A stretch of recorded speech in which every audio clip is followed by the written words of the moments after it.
पूर्णमदः पूर्णमिदं पूर्णात् पूर्णमुदच्यते पूर्णस्य पूर्णमादाय पूर्णमेवावशिष्यते। ओम शांति शांति शांतिः।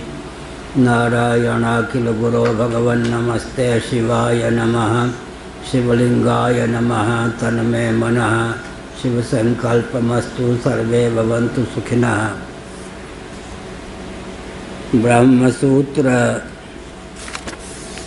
219 शांकर भाष्य पृष्ठ 557।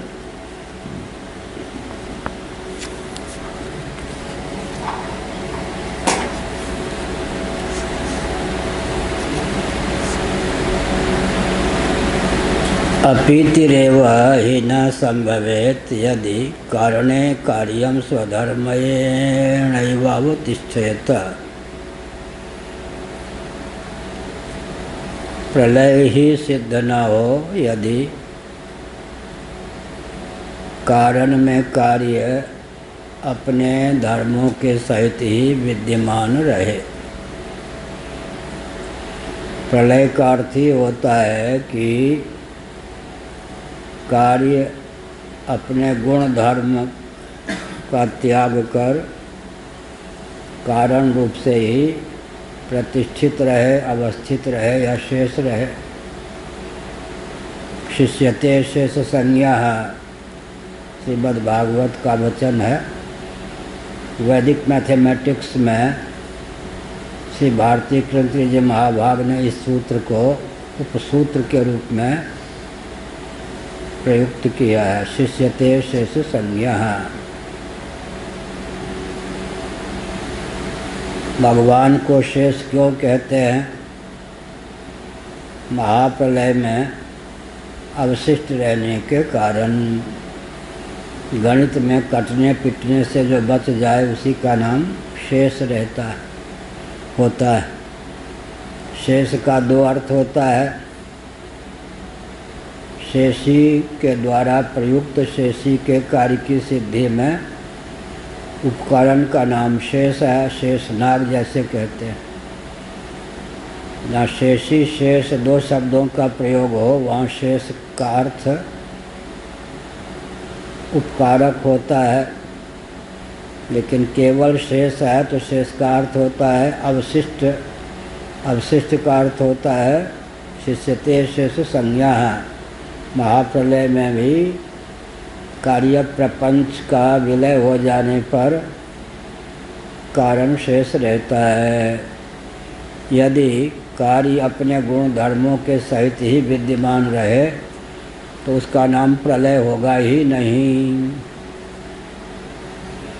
अनन्यत्वेपि कार्य कारणयोः कार्यस्य कारणात्मत्वं न तो कारणस्य कार्यात्मत्वं आरंभन शब्दादिभ्यः इति वक्ष्यामः। कल यहाँ तक हुआ था। कारण और कार्य दोनों अनन्य हैं। इनमें पार्थक्य औपचारिक है, वास्तविक नहीं। ऐसा होने पर भी कार्यस्य कारणात्मत्वं न तो कारणस्य कार्यात्मत्वं। कार्य की कारणता सिद्ध है, न कि कारण की कार्य रूपता। यही भगवान शंकराचार्य ने भक्ति पक्ष को लेकर इस तथ्य को ख्यापित किया। समुद्र की तरंगमालाओं का समुद्र ऐसा नहीं कहते।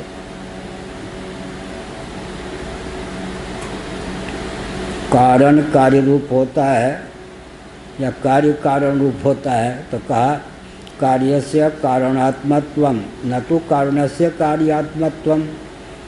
कार्य की कारण रूपता सिद्ध है, कारण की कार्य रूपता नहीं। कार्य जब कारण रूप हो जाएगा तो कारण से अभिव्यक्त होने का प्रसंग आगे आएगा। अगर कारण ही कार्य भावापन्न हो गया तो फिर कारण का विलोप हो जाएगा। जैसे कि दूध और दही का मैंने उदाहरण दिया। दूध दधी का रूप धारण कर लेता है, फिर स्वयं शेष ही नहीं रहता। तो वास्तव में दूध को उपादान कैसे कहेंगे, सर्वतोभावेन परिणत हो गया। लेकिन मिट्टी से विविध प्रकार के पात्र बनाया और फिर उसे मिट्टी का रूप दे दिया। तो कार्यकाल में भी मिट्टी शेष रही। मैं अकेले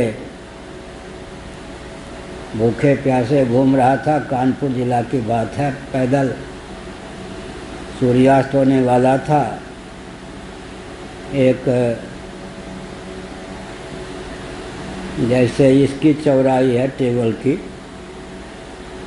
इससे 10 एक बित्ता मान लीजिए और चौड़ी जगह थी, रास्ता की चौड़ाई इतनी थी। एक और 30 फीट गड्ढा, मिट्टी खोद के लोग ले गए होंगे। दूसरी ओर बाजरे लगे थे, बबूल के कांटों से घेरा गया था। और एक बच्चा लगभग 10 साल का होगा, अकेले, हो सकता है उस मोहल्ले में वही बच्चा रहा हो। वो मिट्टी से कुछ घर वर बनाते ना बच्चे, वो उसने हमको आते हुए देखा। वहाँ की भाषा में उसने कहा, भाई बाबा मेरा घर मत बिगाड़ना, रो के कहा। हमने कहा अपना घर तो बिगाड़ के आए, तुम्हारा घर नहीं बिगाड़ूंगा, मन में सोचा। तो अब मेरे सामने भी समस्या थी, इधर जाऊं तो नंगे पाँव, बिल्कुल कांटा ही कांटा, इधर गड्ढा। तो मैंने कहा कि संकेत किया कि थोड़ा रास्ता दे दो। हट गया, छलांग लगा के मैं, उसका जो घर था मिट्टी के ही सब, भात रोटी और सब जो कुछ दाल वाल, कूद गया। तो हमने कहा तुम्हारा घर तो नहीं बिगाड़ा? हाँ बाबा तुमने नहीं बिगाड़ा। उसके बाद वो क्या ताली पीट का हंसा, स्वयं मेटिया मेट करके भगा। तो हमने सोचा देखो बच्चों का खेल हुआ या नहीं। मैं उस पर पाँव रख के चलता तो बेचारा रोता, हो सकता था मारने दौड़ता, लेकिन उसको भी हंसी आई कि झूठ मूठ के तो ये सब हैं, ऐसे ऐसे मिटा करके चला गया। तो जैसे बच्चे पहले मिट्टी से प्रेम होता था क्या, हम लोग कुश्ती लड़ते थे, हमारा एक नाम पहलवान भी था, 17 साल तक तो रहे, 10 साल से 16 साल तक कुश्ती लड़े होंगे। तो अच्छे अच्छे पहलवानों को उठा कर पटक देता था दाव के बल पर। बल तो शरीर में कम था लेकिन दाव। तो हम लोग जब पहलवानी करते थे तो मिट्टी से, अब क्या है मिट्टी से अखाड़ा बनाते थे, बहुत बढ़िया उसको बिल्कुल मैदा के समान करते थे, सिंचाई करते थे, फावड़ा से खोदते थे। अब मिट्टी से इतने परहेज कि देशभक्त नहीं हो रहे, व्यायाम भी करेंगे तो गद्दे पर करते हैं। हाँ वहाँ दिखाने गए पहलवान लोग, कुश्ती लग रहे हैं तो गद्दे पर घुमा फिरा करके कि मिट्टी से इतने परहेज। अच्छा बच्चे मिट्टी न खा लें, मृदभक्षण लीला है या नहीं, पीलिया हो जाए। अब मिट्टी से इतने राम राम राम राम मिट्टी जो असली मिट्टी शरीर में लगने से स्वास्थ्य अच्छा होता था, कई रोग का निवारण होता था। लेकिन अब मिट्टी से इतने परहेज करा दिए गए सफलता के नाम पर कि मिट्टी धरती के प्रति प्रेम ही खत्म हो गया। क्या स्वास्थ्य तो गया ही, मिट्टी के प्रति धरती के प्रति प्रेम समाप्त हो गया। यह है मिट्टी के ही खिलौने बनावे व्यक्ति, मिट्टी के ही ऐसे ऐसे रेखा करके छोड़ी भी नहीं मिट्टी कहीं। मिट्टी तो पहले वृंदावन की परिक्रमा लगाते थे महर्षि, पूरा का पूरा बालू की रेती ही होती थी, प्राय अब थकान नहीं होती थी, आराम से व्यक्ति चलता था। आप पूरा का पूरा पक्का कर दिया। चित्रकूट की परिक्रमा में रोज लगाता था, चित्रकूट में रहता था। सब पक्के विकास का नाम यही है ना, मिट्टी से परहेज, शुद्ध जल से परहेज, शुद्ध प्रकाश से परहेज, शुद्ध पवन से परहेज और प्रचुर आकाश से परहेज, इसी का नाम तो विकास है या नहीं। अब इस विकास के गर्भ से विस्फोट नहीं निकलेगा तो और क्या निकलेगा। धरती के प्रति प्रेम समाप्त हो गया। क्या अब बड़े घर में बमसलोचन आदि क्या क्या मिट्टी के स्थान पर बच्चे मिट्टी खा लेते थे चुपके से, मृदभक्षण लीला। अब मिट्टी से इतने परहेज करते हैं, पहलवान भी मिट्टी से दूर, तो ये गद्दे पर जब पहलवान होंगे तो राष्ट्र की रक्षा के काम आएंगे कि नहीं। मिट्टी से प्रेम ही समाप्त कर दिया और धरती को शुद्ध रहने नहीं दिया। तो हमने ये कहा कि जैसे बच्चे मिट्टी के ही चौका बनाते हैं, मिट्टी के आग, मिट्टी के ईंधन सब कल्पना तो करते हैं, मिट्टी की रोटी, मिट्टी की सब्जी, उसमें प्राकृतिकता है, बाकी यूँ कर देते हैं तो उनको चौका वौका को मिट्टी होने में कितना विलम्ब लगता है। ताम्र पात्र है, अंत में ताम्र में विलीन होगा। यही कहते हैं कारण भावापन्न कार्य तो होता है, कार्य कारण भावापन्न, कारण कार्य भावापन्न हो जाए तो कारण का अस्तित्व ही न रहे, जैसे कि दूध दही बन जाए तब। इसका विशेष वर्णन हम आरंभण शब्दादिभ्यः 2.1.14वें सूत्र में, अभी तो 9वां चल रहा है, जब 14वां सूत्र होगा तब वर्णन करेंगे। यह हुआ।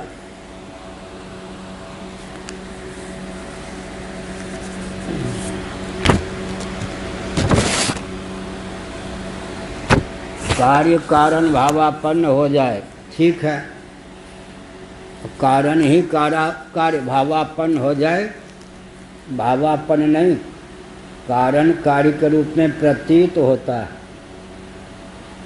कारण कार्य के रूप में प्रतीत होता है, कार्य भावापन्न नहीं होता, कार्य ही नहीं हो जाता, इसलिए अपना अस्तित्व शेष रखता है। लेकिन कार्य कारण भावापन्न हो जाता है, कारण से पृथक कार्य की प्रतीति न हो, इसी का नाम तो प्रलय है। कोई पृथक उपयोगिता नहीं, कोई पृथक प्रतीति नहीं, कोई पृथक नाम नहीं। नाम रूप क्रिया, कार्य के नाम रूप और कार्य की क्रिया, नाम रूप और कर्म कार्य के, वे सब के सब कारण भावापन्न हो जाते हैं।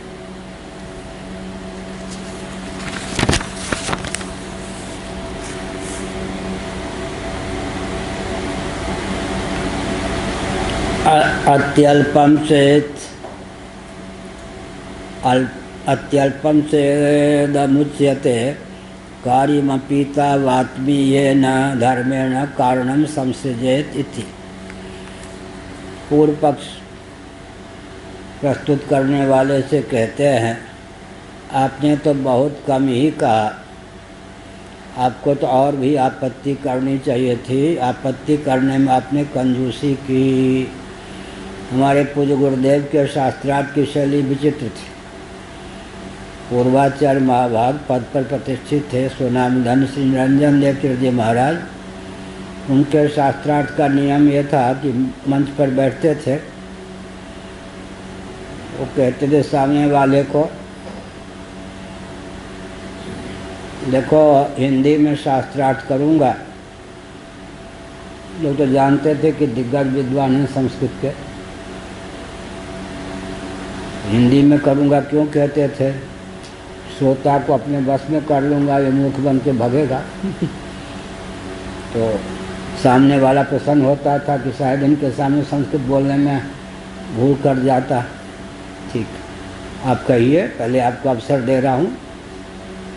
वो एक वाक्य बोलता, कोई संस्कृत में बोला या हिंदी में बोला।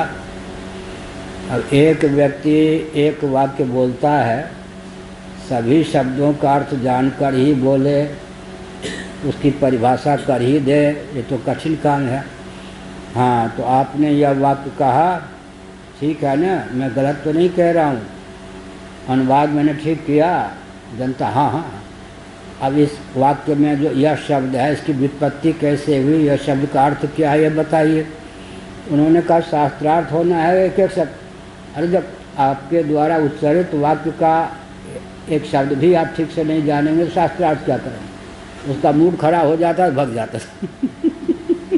अब जनता से देखो, एक वाक्य जो अपने मुंह से बोले उसका अर्थ नहीं आता है, शास्त्रार्थ करने आ गए। पूरी गुरुदेव का शास्त्रार्थ का ढंग और था। वादे वादे जायते तत्वबोधा, वो कहते थे जो यहाँ शैली है, अत्यल्पम चेत, आपने जो कहा मुझे प्रसन्नता हुई, लेकिन आपके पक्ष में तो यह बात भी है, यह भी है। आपने जितना पक्ष रखा उससे अधिक भी आपके पक्ष में है। देखिए, यह भी आप कह सकते थे, यह भी कह सकते थे, यह भी कह सकते थे, यह भी कह सकते थे, बेचारा। तो हम पूर्व पक्ष उतना जटिल प्रस्तुत नहीं कर पाए जितना हमारी ओर से मानो ये पूर्व पक्ष प्रस्तुत करते हैं। उसके बाद हमारा निराकरण करते थे, तो शास्त्रार्थ में पराजित व्यक्ति उनका अनुगामी बन जाता था, प्रायः यही होता था। यहाँ पर कहा अत्यल्पम चेदमुच्यते चैदम उच्यते कार्यमपीता वात्मीयेन धर्मेण कारणम संसृजेत इति। कार्य जब अपीत होता है, प्रलय दशा में विलीन होता है, तब आत्मीयेन धर्मेण अपने गुण धर्म के द्वारा कारण को संश्लिष्ट किए बिना नहीं रहता। आपने जो कहा बहुत थोड़ा कहा। अरे प्रलय की बात क्या है, सृष्टि दशा में तो जहाँ जहाँ कार्य है वहाँ वहाँ कारण है या नहीं। कारण के बिना कार्य की सत्ता और उपयोगिता संभव ही नहीं है। ताम्र के बिना ताम्र पात्र की सत्ता उपयोगिता जैसे संभव नहीं, मृत्तिका के बिना मृद घट की सत्ता उपयोगिता संभव नहीं। तो इस समय बताइए, जब जगत है कारण तो है ही, कारण उपादान कारण जो होता है, मृद घट का उपादान कारण मिट्टी, ताम्र पात्र का उपादान कारण ताम्र धातु, सुवर्ण पात्र का उपादान कारण सुवर्ण धातु। तो उस समय क्या कार्य उपादान कारण जिसमें उसकी प्रतीति होती है, जिसके बल पर कार्य की अर्थक क्रियाकारिता सिद्ध होती है, उसमें कोई अपने गुण दोष का आधान करने में सफल होता है। जब सृष्टि दशा में ही सफल नहीं होता, तो प्रलय में तो कार्य का पृथक से न नाम रहता है, न रूप रहता है, न कर्म रहता है। इसका न नाम रूप क्रिया तीनों से निर्मुक्त होकर कारण भावापन्न होकर ही कार्य शेष रहता है। लेकिन जहाँ दोनों की विद्यमानता है, कारण भी है और कार्य भी है, वहाँ पर क्या कार्य अपने गुण धर्मों से कारण को संश्लिष्ट कर देता है, कथमत नहीं। इदम सर्व लिखा सर्वम,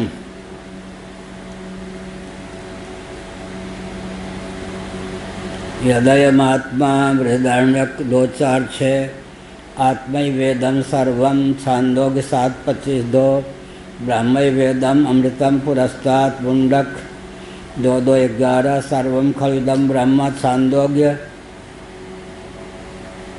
3:4-1 है। तीसरे अध्याय में है या दूसरे अध्याय में, वो देखेंगे। यहाँ तो 3:14-1 है सचमुच में, वहाँ छांदोग्य उपनिषद देखेंगे तीसरे अध्याय में है या दूसरे में। मान के चला यहाँ 3:14-1 लिखा है। इत्येवमाद्याभिर्हि श्रुतिभिः अविशेषेणातिष्वपि कालेषु कार्यस्य कारणानन्यत्वं श्राव्यते। अब श्रुतियों को समुद्धृत करते हैं भगवान भाष्यकार।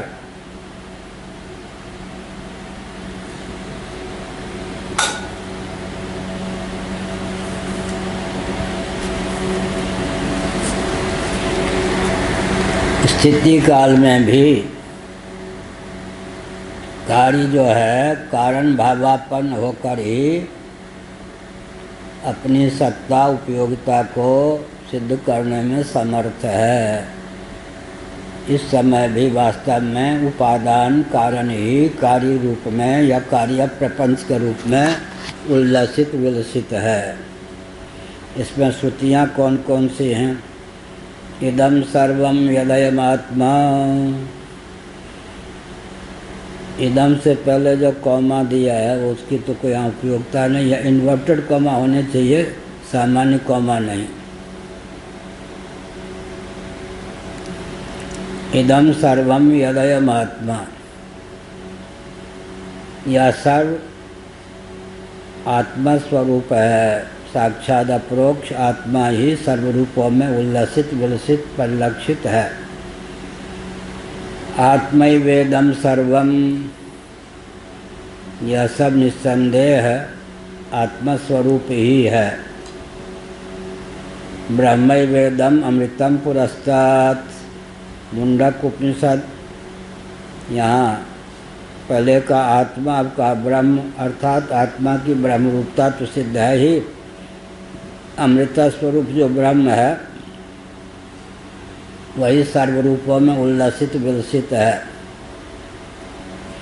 सर्वम खल इदम ब्रह्म, निस्संदेह यह सब ब्रह्म ही है। दो श्रुतियाँ भगवान शंकराचार्य महाराज ने सबकी आत्मरूपता को सिद्ध करने वाली प्रस्तुत की। दो श्रुतियों को उद्धृत किया सबकी ब्रह्मरूपता को प्रस्तुत करने के लिए, अर्थात संकेत कर दिया कि यह जगत ब्रह्म स्वरूप है, आत्मा स्वरूप है, अर्थात ब्रह्म और आत्मा का एकत्व सिद्ध है, अर्थात अपने आप सिद्ध हो गया। इत्येवम् आद्याभिर्हि श्रुतिभिः अविशेषेण तिष्वपि कालेषु कार्यस्य कारणानन्यत्वं श्राव्यते। और भी बहुत सी श्रुतियाँ हैं, बिल्कुल निसंकोच पूर्वक, बिना किसी लाभ डांट के, बेशंक निशंक होकर तीनों कालों में कार्य जो है कारण से अनन्य होकर ही शेष रहता है, इस तथ्य को ख्यापित करने वाली ये श्रुतियाँ हैं। अविशेषण, इसमें कोई तारतम्य नहीं। ये सब श्रुतियाँ निर्विरोध सर्वथा निशंक होकर कार्य प्रपंच की कारण रूपता नहीं, कार्य प्रपंच की कारण रूपता सिद्ध करती हैं, कारण की कार्य रूपता सिद्ध नहीं करती। तत्रयः परिहार कार्यस्य तद्धर्माणां च विद्याध्यारोपितत्वान्नतैः कारणं संसृज्यत इति अपितावपि स समानः। तत्रयः परिहार, स्थिति काल को लेकर जो आक्षेप का परिहार प्राप्त है, कार्यस्य तद्धर्माणां, वही आक्षेप महाप्रलय में भी कार्य प्रपंच का कारण में विलय होने पर समाधान प्राप्त है, परिहार प्राप्त है। कार्यस्य तद्धर्माणां च विद्याध्यारोपितत्वात्, वस्तुस्थिति यह है कि कार्य और उसके जो भी धर्म हैं, गुणधर्म, अविद्या से अध्यारोपित हैं, अविद्यक हैं। जो अविद्यक पदार्थ होता है वह अपने उपादान या अधिष्ठानात्मक उपादान में किसी प्रकार के गुण दोष का आदान करने में समर्थ नहीं होता। मरुभूमि में जो जल की प्रतीति होती है, वो जल मरुभूमि को पंकिल करने में समर्थ है क्या? समर्थ नहीं है। ऐसे ही इत्येवमाद्याभिः श्रुतिभिः अविशेषेण तिष्वपि कालेषु कार्यस्य कारणानन्यत्वं श्राव्यते। तत्रयः परिहार कार्यस्य तद्धर्माणां च विद्याध्यारोपितत्वात्। इस संदर्भ में स्थिति काल में जो परिहार शंका का समाधान है वही महाप्रलय में भी कर लें, क्योंकि अविद्या के द्वारा अध्यारोपित होने के कारण जो कार्य प्रपंच है वह अविद्या के द्वारा अध्यारोपित है, इसलिए तैः कारणम संसृज्यत ना। उन कार्यों को लेकर, कार्य प्रपंच को लेकर कारण किसी प्रकार से लिप्त चिप्त होता है, कार्य किसी प्रकार का कारण में लेप चेप का आधान करने में समर्थ होता, ऐसा बिल्कुल संभव नहीं। अपितावपि ससमानः, समान वाच्य युक्ति से महाप्रलय में भी इसी गाथा को, अधिनियम को चरितार्थ समझना चाहिए। अस्ति चायम अपरो दृष्टांतो,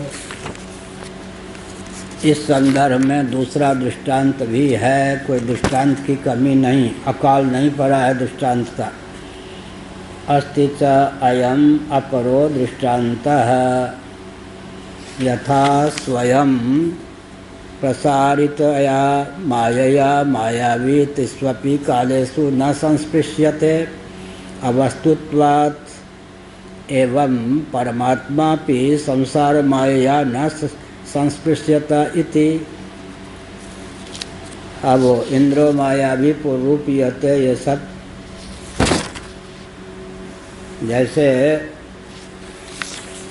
मायावी होता है, मायावी माने जादूगर, इंद्रजालिक, माया मायावी, माया के द्वारा तिष्वपि कालेषु न संस्पृश्यते, अपने द्वारा दिखाई गई चमत्कृति माया के द्वारा स्वयं 3 कालों में भी क्या होता है, विकृत नहीं होता। मायावी बुद्धिपूर्वक जिस माया की रचना करता है उससे वह स्वयं संस्पृष्ट नहीं होता।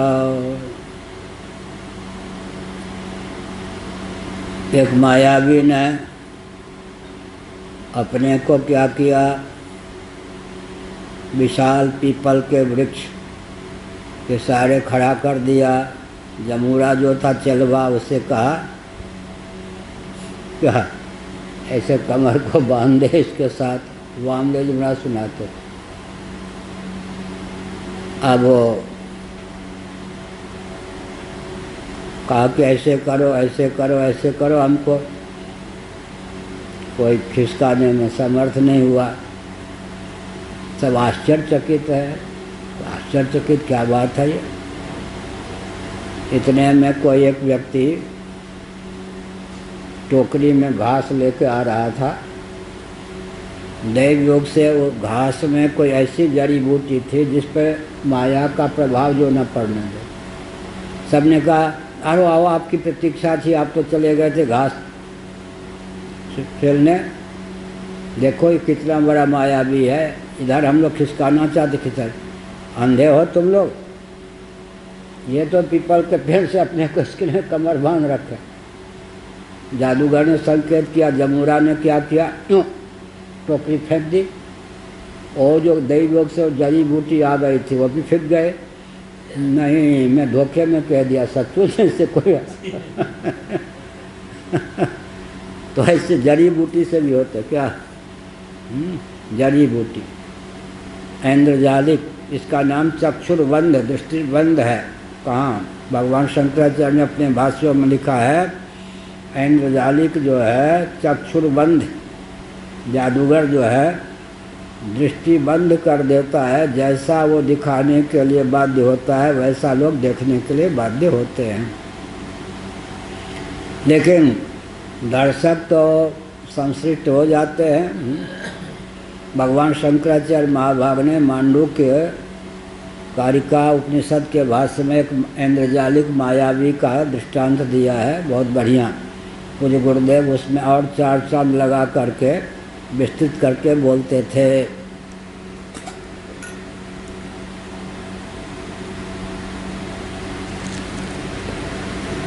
एक राज दरबार में जादूगर आया, उसने कहा राजन, आपके महफिल में, आपकी सभा में हम कुछ जादूगरी चमत्कृति दिखाना चाहते हैं, जब आपकी अनुमति हो समय दे दीजिए। हाँ हाँ ठीक है, अमुक दिन आना। बस हमारे साथ कौन रहेंगे, मंत्रिमंडल, उनके परिवार के व्यक्ति, सेवकगण, उनके सामने तुम जादूगरी दिखाना। समय पर जादूगर आ गया। भगवान शंकराचार्य ने संकेत किया है, पूज्य गुरुदेव उसको विस्तार पूर्वक बताते थे। जादूगर अपनी पत्नी के सहित आ गया। कहा राजन बहुत अच्छा, आपका स्वागत है, अभिनंदन है। अब मैं अपनी चमत्कृति दिखा रहा हूँ, लेकिन ये जो मेरी पत्नी है पतिव्रता है, और आप बिल्कुल पतिव्रता के संरक्षक हैं। मुझे विश्वास है कि कल कुशल चील सुरक्षित रखेगी है, इसको कहीं बैठा दीजिए। और जब मैं जादूगर अपनी जादूगरी दिखा के चलने लगूंगा तो पत्नी को साथ ले जाऊँ। अरे इसमें क्या चिंता है, जैसे घर की देवियां हैं वैसे ये भी बैठाओ, बैठो बैठो। अच्छा, जादूगर ने यूँ रस्सी फेंकी ऊपर, बिना किसी डाल आदि के वो रस्सी हो गए। अब वो अच्छा तो देवासुर संग्राम प्रारंभ, जादूगर ने कहा। वो रस्सा पकड़ कर ऊपर चला गया। रस्से किसी खंभे आदि से, वृक्ष आदि से टंगे नहीं। आश्चर्य हुआ सबको। अब वो मैदान में हजारों व्यक्तियों के सर, किसी का हाथ कट कट के गिरने लग गए। अब सब अरे राम, युवक था कैसे मर गया, ये वो। अंत में जादूगर का सिर भी कट के गिर पड़ा। अब जो उसकी पत्नी थी, राजन मैं तो पतिव्रता हूँ, ये तो अनर्थ हो गया, मैं सती होऊंगी। अब सब में हाहाकार मच गया, ये क्या हुआ भाई, वो तो जादूगर का सर है बिल्कुल, इसके ये हाथ है, ये हैं। अब वो चिता प्रज्वलित की गई और उसके सबके हम उसको सब इकट्ठा करके सती हो गई, जल गई। बड़ा अनर्थ हो गया भाई, सब राज दरबार में मातम। थोड़ी देर के बाद आया, महाराज हमारी पत्नी कहाँ है? और सब के सब, अरे पत्नी कहाँ है? तू तो तुम्हारी पत्नी तो जल के सती हो गई, तुम कहाँ से आए? कहा ना कि हमारे पत्नी को सुरक्षित रखिएगा, यही राज दरबार है क्या? दो चार सुना दी। काट खोल ने क्या उत्तर दे। बाद में कहा न मैं कटा न पत्नी जली, देखिए ये पत्नी है, मैं हुई। ये तो कहानी है, भगवान शंकराचार्य ने विश्व तेजस प्राग के संदर्भ में ये कहा। लेकिन मैं अपने आम के बाग में था, 1 किलोमीटर दूर कम से कम घर से तो होगा ही दूसरा बाग।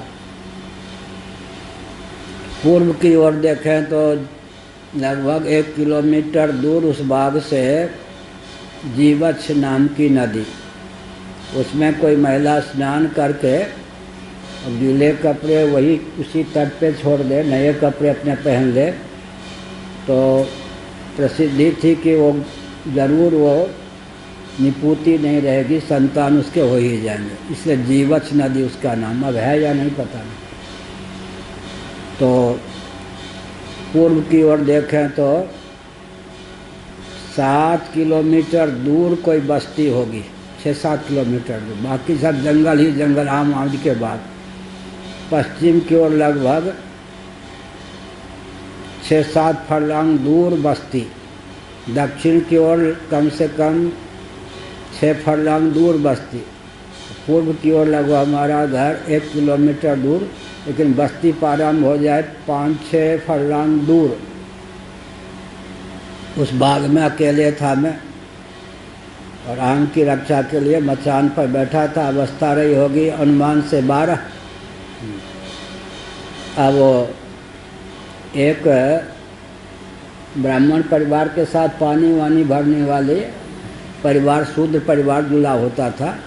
माताएं जब तक वो कम से कम 60 की ना हो जाए तब तक पर्दा घर से बाहर निकलती नहीं थी। तीर्थ यात्रा करनी भी हो तो बिल्कुल सूर्योदय के पहले निकल जाती थी। तालाब आदि में प्राय स्नान भी नहीं करती थी, इतना पर्दा प्रथा की बात थी उन दिनों। तो एक जो शूद्र परिवार का व्यक्ति जुड़ा था, दरवरिया उसका नाम था, उसने मुझसे कहा कि अपनी बहन से, चाची से मत कहना, आप तो निडर हो, कभी कभी मैं रात में नहीं भी आ सकता हूँ, शिकायत मत करना, मेरा नया नया विवाह हुआ है। हमने कहा ठीक है, मैं शिकायत नहीं करूँगा। लेकिन बिना घड़ी के अनुमान कर रहा था कि आएगा 10 बजे तक, आया नहीं। एक जगदम्बा नामक महिला थी गांव में, हमारे उस समय के घर से लगभग 1 किलोमीटर दूर सबसे अंत में उसका मायके था। गर्भवती थी तो प्रायः गर्भवती होने पर मायके भेज दी जाती कि वहाँ पर पहली संतान हो। गर्भवती अवस्था में ही मर गई और जहाँ हमारा बाग था उसके पड़ोस में ही उसको जलाया गया था। जगदम्बा उसका नाम था। उसके पेट से अंत में वो मांसपिंड निकला, उसको भी लोगों ने आग में डाल दिया। वो मरने के बाद चुड़ैल हो गई। कोई भी रात्रि में उधर से जाता तो खून की उल्टी करवा देती थी, मरणासन कर देती थी। हाँ, और हमने जी 2-3 बार देखा होगा। 1 किलोमीटर दूर उसका घर था, ब्राह्मण घर की थी। पहचानते तो थे ही, हम भी छोटे ही थे। तो वो ये हमारे हाथा है, मतलब बाग के, वहाँ आके खड़ी हो गई। उसके बारे में सुन रखा था, कईयों के खून की उल्टी करा दी। वो हमने पहचान ली, हम ऐसे उसको और देखने लगे, वो हमारी ओर देखने लगी। उसके बाद यूँ किया उसने, यूँ किया कि बिना डाल के, बिना किसी सहारे, रस्सी बिल्कुल झूला झूलते हैं ना, ऐसे लटक गए। माया से झूला बना करके उस पर खड़ी हो गई। दोनों को पकड़ के हंस के मेरी ओर देखे, वहाँ से वहाँ, वहाँ से वहाँ, वहाँ से वहाँ। हम भी उसको देखते रह गए। तो हमने देखा कैसे चमत्कार उसके है। डरे बिल्कुल नहीं। 14 वर्ष के अवस्था रही होगी। अब दूसरे साल क्या हुआ, दूसरे वर्ष, हाँ, पड़ोस में बाल मुकुंद जहाँ है ना, उनका आम का बहुत बड़ा पेड़ था। नीचे से तोड़ लिया था उन्होंने, ऊपर फिर उधर इन्होंने देखा है। सर रास्ते से चले, आम बिल्कुल लटके हुए हैं। पैदल चलने वाले, साइकिल चलने वाले के सर से लगेंगे, कोई एक आम नहीं तोड़ता।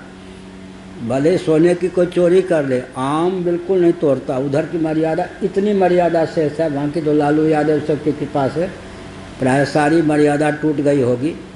इतनी मर्यादा भी है।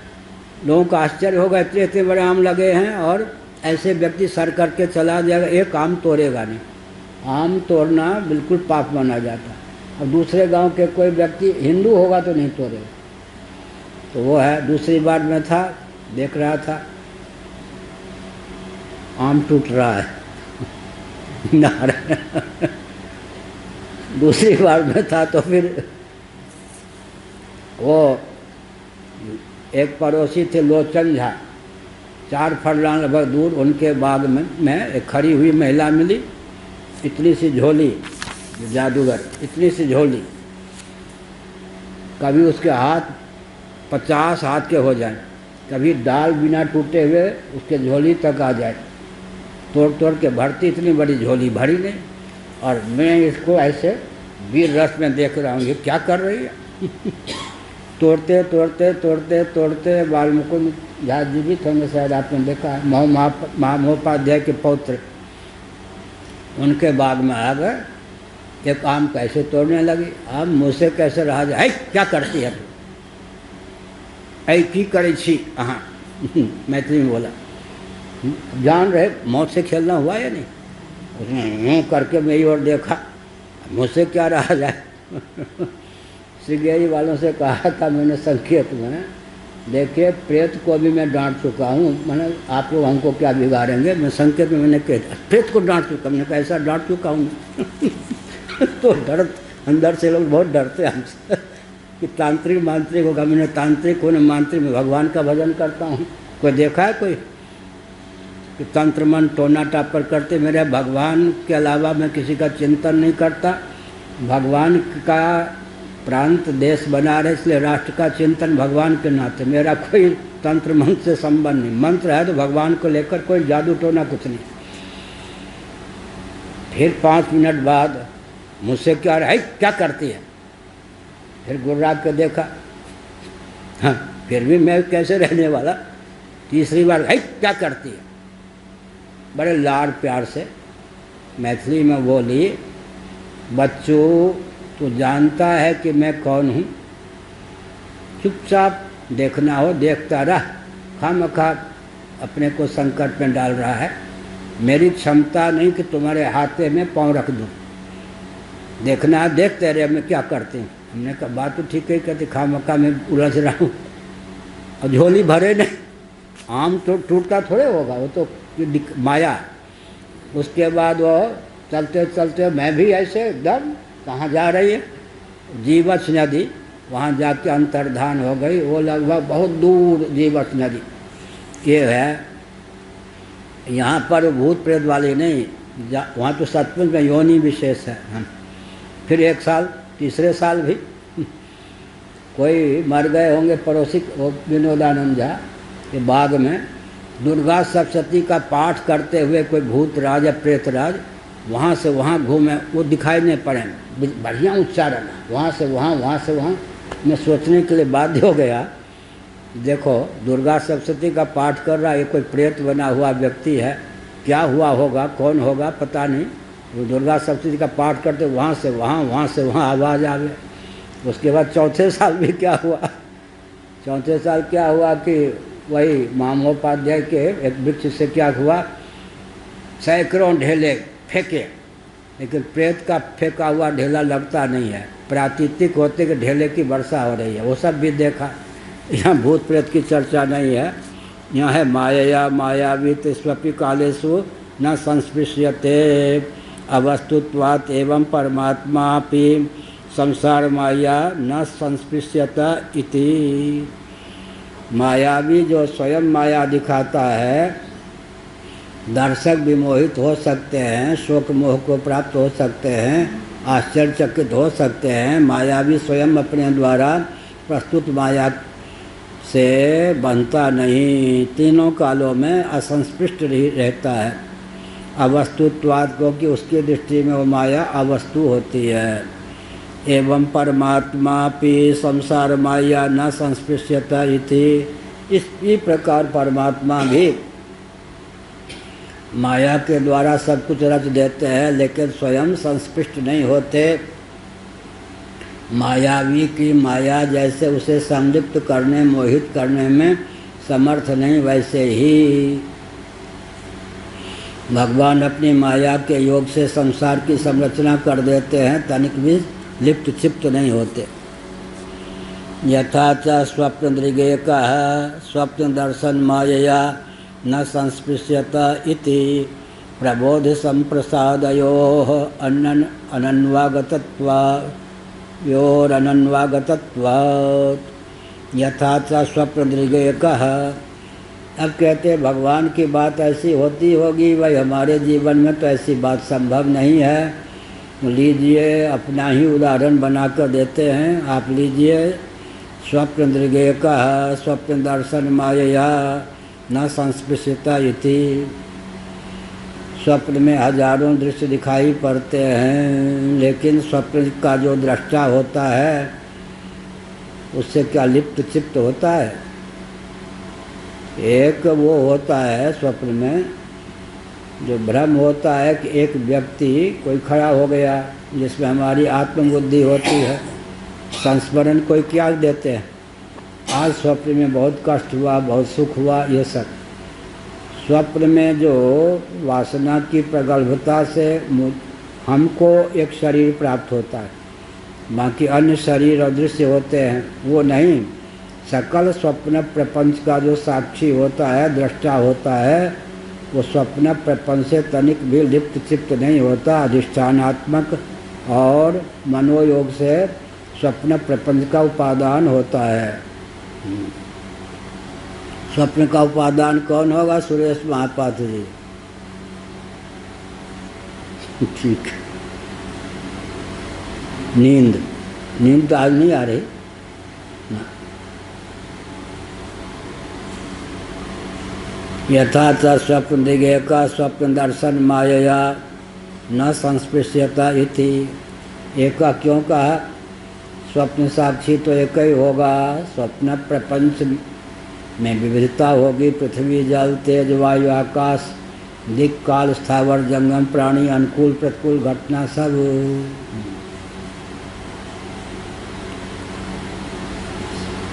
उसमें जो एक व्यक्ति अपने आप को देखता है, जिसको लेकर स्मरण करते आज स्वप्न में कष्ट हुआ या सुख मिला, वो नहीं, समग्र स्वप्न का साक्षी उसको लेकर है। तो भ्रम होता है कि ये तो मैं हूँ, ये सब कोई चोर हैं, कोई डाकू हैं, किसी ने माला पहनाए, किसी ने 2 चांटे मार दिए। वास्तव में तो आत्म चैतन्य से अधिष्ठित अर्धनिद्रित मन कर्मेंद्रियों ज्ञानेंद्रियों के सुप्त हो जाने पर वासना की प्रगल्भता से जब स्वयं ही स्थावर जंगमात्मक प्रपंच पृथ्वी पानी प्रकाश पवन आकाश के रूप में उल्लसित होता है, तब स्वप्नावस्था होती है। क्या कहेंगे भृगु? कविता हो गई ना, गद्य काव्य इसका नाम। कुछ बोलिए और कुछ। अरे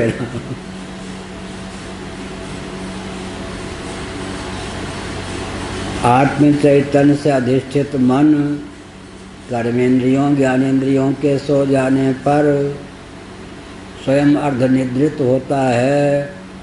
वासना की प्रगल्भता और निद्रा दोष के प्रभाव से स्वयं ही सकल ग्राह्य ग्राहक भाव के रूप में स्फुरित होता है, उसी का नाम स्वप्न है।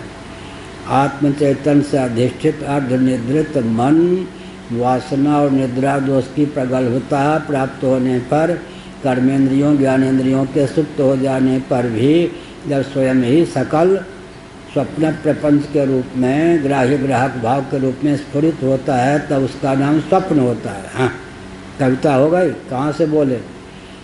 छांदोग्य उपनिषद 8वां अध्याय शांकर भाष्य मांडूक्य कारिका वैतथ्य प्रकरण, फिर महाभारत शांति प्रकरण, फिर कहाँ से तर्क संहिता। इतने ग्रंथों को मिला करके एक वाक्य की रचना की है। ये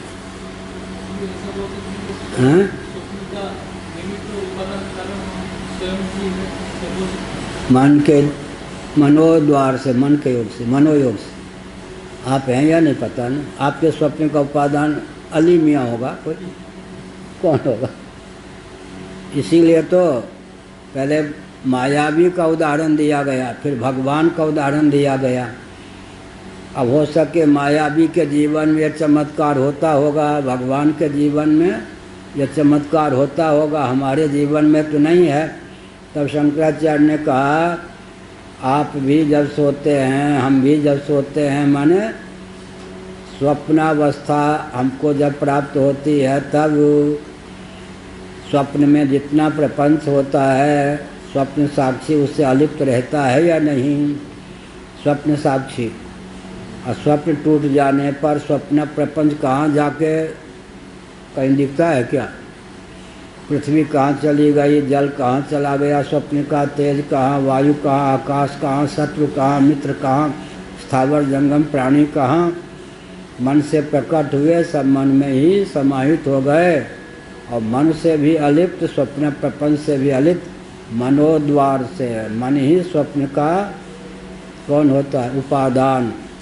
वासना वासित निद्रा दोष समन्वित मन ही स्वप्न प्रपंच का उपादान होता है। स्वप्न साक्षी उसका अधिष्ठान होता है। एका क्यों कहा? दृश्य तो अनेक हैं, लेकिन स्वप्न साक्षी एक है। न संस्पृश्यता इति। अब व्यवहार में भी ये ज्ञान बना रहे। किसी ने गाली दे दी तो गाली देने वाला हमारे स्वप्न का ही कोई व्यक्ति है, अंदर समझे। क्या स्वप्न में किसी ने माला पहना दी तो माला पहनाने वाला, माला पहनने वाला दो अलग अलग दिखाई पड़ने हैं। तीसरी माला भी। तीनों में प्रातीतिक भेद है या तात्विक? हाँ, प्रातीतिक है या तात्विक? प्रातीतिक। हाँ, माला भी कौन? मन ही। आत्म चैतन्य से चेतित मन ही माला भी है, और मन ही माला पहनाने वाला भी है, मन ही माला पहनने वाला भी है। और किसी ने भाला मार दी तो मन ही भाला भी है, मारने वाला भी है, भाला जिसको भोंक दी वो भी है। लेकिन व्यवहार में ये सब कहने पर दुष्ट जितने हैं खूब कष्ट देंगे। तो ज्ञान को अंदर रखना चाहिए, नहीं तो फिर ये सोचेंगे कि बस दुष्ट लोग इसका क्या करेंगे, लाभ उठा के खूब कष्ट देंगे। इसलिए अंदर अंदर दृष्टि। प्रबोध संप्रसादयो अनन्वागतत्वात्। अब कहते हैं कि स्वप्न की गाथा जो है जागृत और सुषुप्ति में भी चरितार्थ है। हाँ, हम लोग विद्यालय जाते थे, नंगे पाँव होते थे। ये गरीबी का हवा भी बहुत कष्ट देता है। क्या, मुझे याद है कि 9वीं तक या 10वीं तक भी, 9वीं तक कभी हमने चप्पल नहीं पहनी। विद्यालय जाते थे, गर्मी में भी वर्षा में भी बिना चप्पल के नंगे पाँव जाते थे। कभी मन में ये नहीं बात आई कि हम गरीब हैं, और चप्पल थी भी नहीं, या चप्पल पहन के जाते भी। अभी भी मेरा स्वभाव पाँव वाँव ठीक हो तो खराब पहन के चलने का भी नहीं है, नंगे पाँव चलने का है। तो छाता भी नहीं। विद्यालय जा रहे हैं तो बहन जी ने एक सिखाया था, एल्पेन गेलपेन बाटे बिल एल्पेन। एल्पेन पानी आया, गेलपेन चला गया, बाटे बिल एल्पेन देखते देखते बाट में रास्ता में ही विलीन हो गया।